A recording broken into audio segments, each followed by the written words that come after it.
a city that was filled with idols.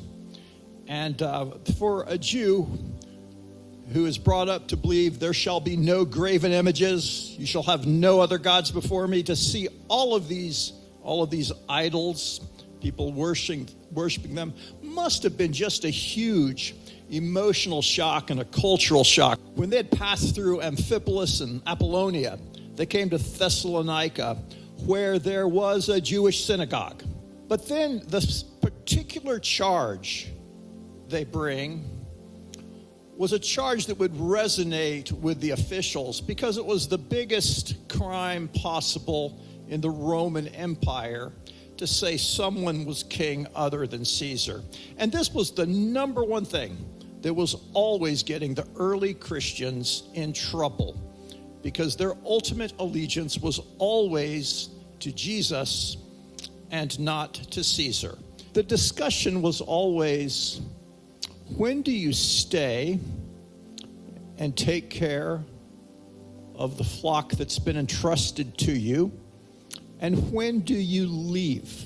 What kind of risk are you willing to take? And how are those decisions made? I see good evidence for both in Scripture. I mean, there are times to stay, and you don't judge people for doing what the brothers decide they do. And the result of that is many of the Jews believed, as did also a number of prominent Greek women and many Greek men.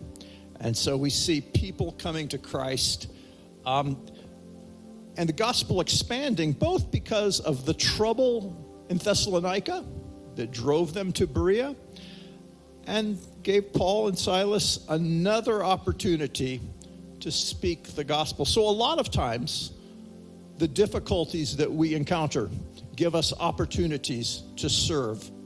And so we start to get into a little debate in the marketplace. The Epicureans, they believed that the highest good in life was pleasure, living for pleasure. So their big goal was to minimize pain and maximize pleasure. There were several temples in the ancient world to the unknown God. And the ones in Athens, they accredited the unknown God to saving the city about 600 years before this. The unknown God. We know that Apollo and Aphrodite and all these other forces can't be the highest God. Zeus can't even be the highest God because Zeus was created according to their mythology. So there's got to be something way above that, this unknown God. Go ahead.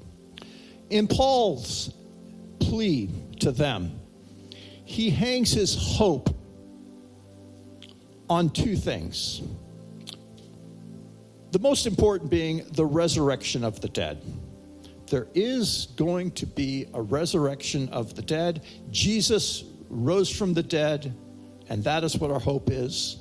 And second, he's going to judge the world with justice.